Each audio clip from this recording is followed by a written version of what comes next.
Welcome to another tutorial video.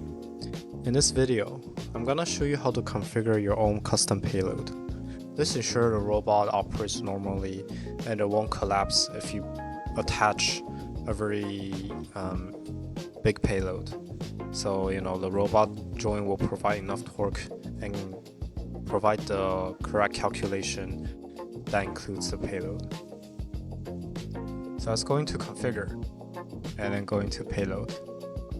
In the payload tab, you can see you can add more payload if you're working with different types of tool. You can rename your payload and you can set the payload as a default.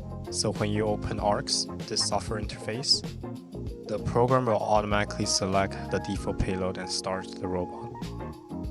Of course, you can also delete the payload if you don't need it anymore. You can set the payload and the center of gravity if you already calculated. And then if you have your custom inertia matrix, you can also select this and then input it. And this will affect the underlying calculation for the robot.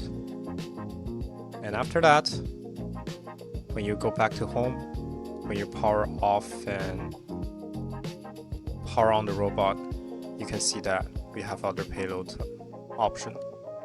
You can simply select it and continue.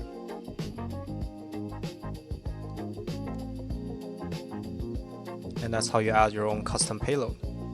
Thank you for watching.